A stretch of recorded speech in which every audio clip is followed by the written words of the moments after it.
Hello friends, आज की इस वीडियो में हम बात करने जा रहे हैं कि सी लैंग्वेज में वेरिएबल्स क्या होता है।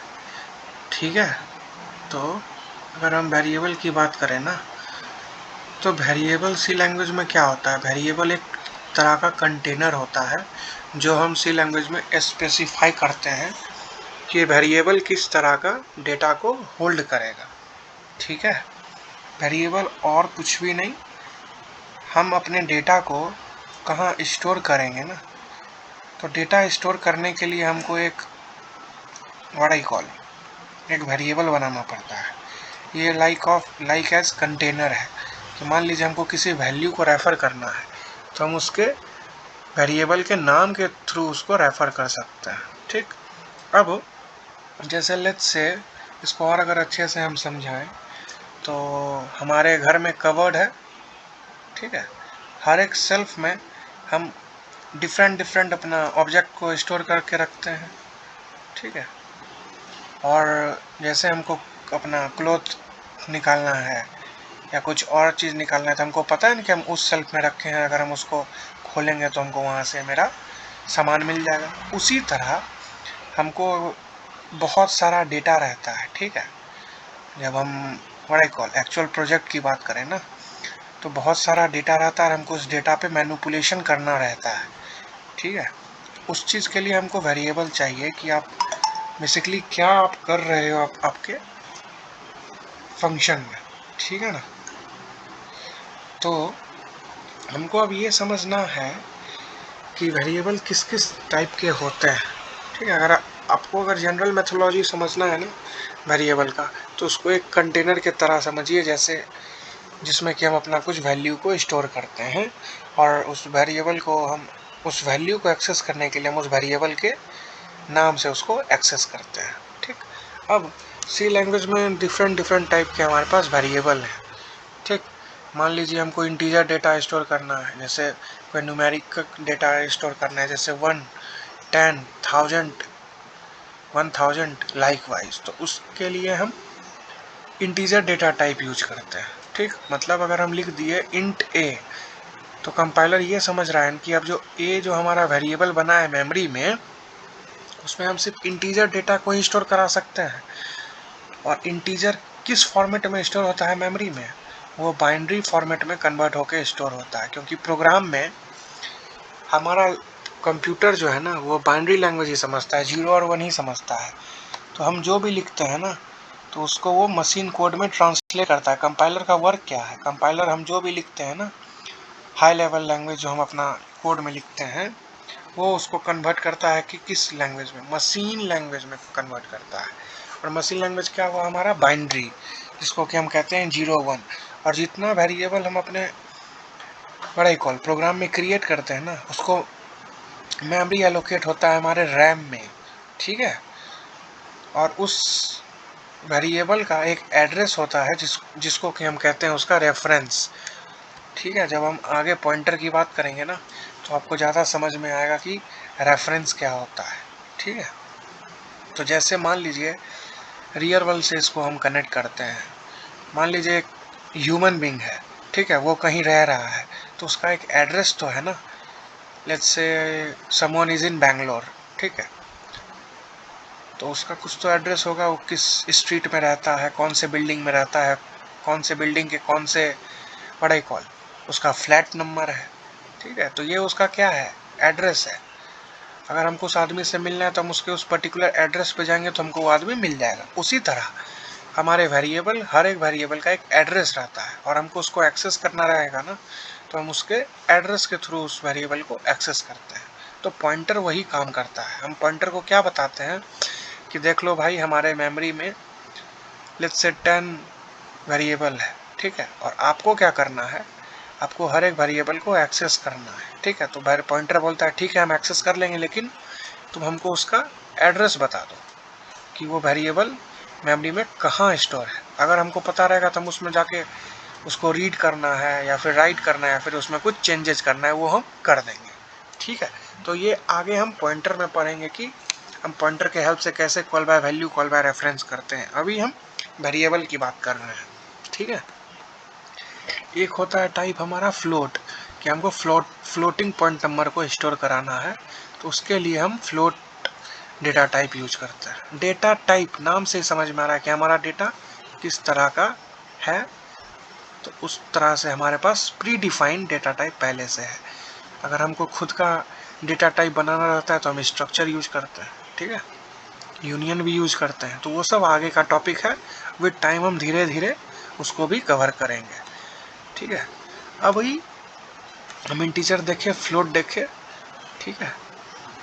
सी लैंग्वेज में बूलियन नहीं होता है, ठीक है, बूलियन सी लैंग्वेज में सपोर्टेड नहीं है, लेकिन सी प्लस प्लस में बूलियन सपोर्टेड है, ठीक है। बूलियन का मतलब ट्रू या फॉल्स, ठीक है। अब बात करते हैं हमारा कैरेक्टर, ठीक है। तो कैरेक्टर क्या होता है, लेट्स से हम अल्फ़ाबेट पढ़ते हैं ना, ए बी सी डी, ठीक है। तो ए क्या है हमारा, एक कैरेक्टर है, सिंगल बिट जो होता है ना उसको कैरेक्टर कहते हैं। Let's say A, capital A, small a, capital B, small b, capital Z, small z, ये सब हमारा कैरेक्टर है, ठीक है। एक ही बिट है, एक ही बाइट है, सॉरी एक ही बाइट है। तो उसको स्टोर होने के लिए, अगर लेट्स से हमको एक कैरेक्टर स्टोर कराना है तो उसके लिए हम कैरेक्टर नाम का डेटा टाइप यूज करते हैं, ठीक। अगर हमको स्ट्रिंग स्टोर कराना है, लेट्स से बैंगलोर, इंडिया, ठीक है, भूटान, चाइना, श्रीलंका, दुबई, तो ये सब क्या है हमारा, ये स्ट्रिंग है, क्योंकि उसमें कॉम्बिनेशन ऑफ कैरेक्टर है। तो इसको स्टोर कराने के लिए हम या तो हम अपना स्ट्रिंग डेटा टाइप में स्टोर कराते, नहीं तो कैरेक्टर एरे बनाते हैं, ठीक है। लेट्स से अभी हम कुछ आपको डेटा टाइप और वेरिएबल बना के दिखाते हैं, ठीक है। लेट्स से हमको एक इंटीजर वैल्यू स्टोर कराना है, तो उसके लिए हम इंट ए हमारा वेरिएबल का नाम है, और इसमें हम कुछ नहीं, एक वेरिएबल वैल्यू असाइन किए 90, ठीक। हम एक फ्लोट नाम का वेरिएबल बनाए, ठीक है, फ्लोट बी, और इसमें असाइन करवा दिया 90.8, और एक कैरेक्टर नाम का वेरिएबल बनाए, कैरेक्टर सी असाइन, सिंगल कोट्स में हम लिखते हैं, ठीक है, ए, ओके। और हम लिखते हैं हमारा what I call character array. तो कैरेक्टर एरे की बात अभी हम नहीं करेंगे, क्योंकि एरे थोड़ा एडवांस टॉपिक हो जाता है, ठीक है।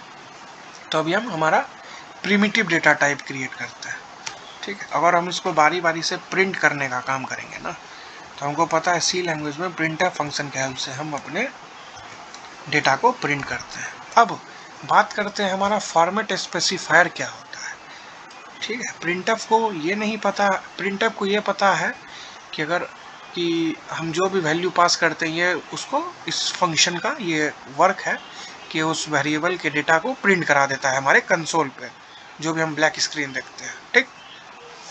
तो हमको फॉर्मेट स्पेसिफायर बताना पड़ता है, ठीक है, कि आप इतना प्रिसीजन का आपको डेटा हम दे रहे हैं, आप इतना को प्रिंट कर दो। जैसे हम इंटीजर के लिए फॉर्मेट स्पेसिफायर यूज करते हैं, यहीं पे लिखते हैं कमेंट करके, परसेंटेज डी, डी मतलब डेसिमल, ठीक है, व्हाट आई कॉल।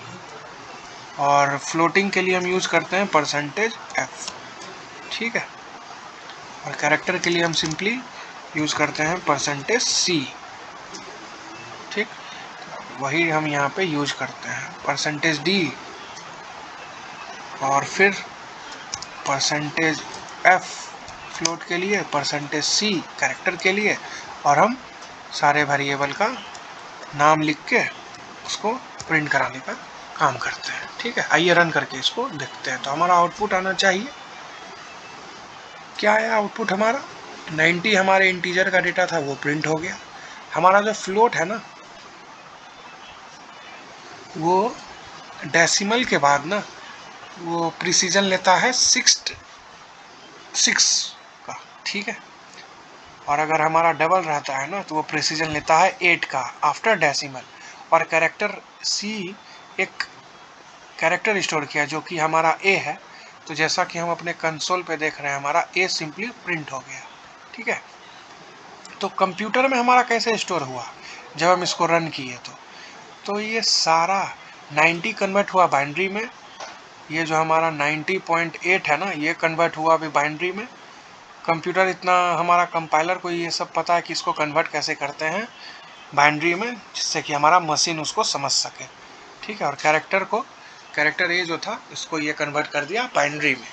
ठीक है, और हमको यहाँ पे ह्यूमन रीडेबल कोड हमको जो हम लिखे हम उसको एक्सेस कर लिए। ठीक है ना, कंप्यूटर ह्यूमन जो व्हाट आई कॉल ह्यूमन जो आपस में बात करने के लिए लैंग्वेज यूज करता है ना, कंप्यूटर वो भाषा नहीं समझता है, ये इंस्ट्रक्शन समझता है। आप जो इसको लिख के दोगे ये उस काम को बहुत अच्छे से कर लेगा। ठीक है, इसीलिए हम अपने सी या फिर जब हम अपना व्हाट आई कॉल एडवांस कोई सा भी सॉफ्टवेयर बनाते हैं तो उसमें एल्गोरिदम लिखते हैं। तो एल्गोरिदम लिखने से क्या हम अपने program what I call computer को समझाते हैं कि देखो ये सब स्टेप आपको फॉलो करना है, और हम जो भी स्टेप लिखते हैं ना ये उसको बारी बारी से टॉप डाउन अप्रोच में हमारे व्हाट आई कॉल कोड को एग्जीक्यूट करा के हमारा आउटपुट हमको देता है। ठीक है, और कुछ भी हमारा नहीं है, हम जो इसको इंस्ट्रक्शन देते हैं based on that instruction it will perform some what I call logical operation. It can be, जैसे हम अगर छोटे से प्रोग्राम की बात करें, हमको 2 नंबर को ऐड करना है। ठीक है, तो अभी हम समझे कि हमारा व्हाट आई कॉल वेरिएबल क्या होता है, फिर आगे के वीडियो में हम समझेंगे हमारा आइडेंटिफायर क्या होता है, फॉर्मेट स्पेसिफायर और भी है, हम आपको लिस्ट भी दिखाएंगे और कितने फॉर्मेट स्पेसिफायर हैं सी में। हर डेटा टाइप का एक रेंज होता है कि अगर उस रेंज तक हम फॉलो कर रहे हैं तो वो हमारा इंटीजर डेटा टाइप होता है।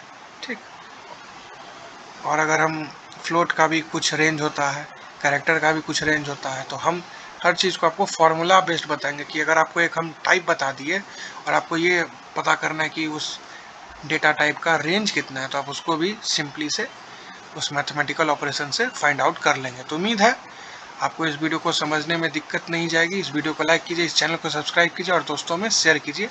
मिलते हैं आपसे अगले वीडियो में, तब तक के लिए bye, thank you, good bye.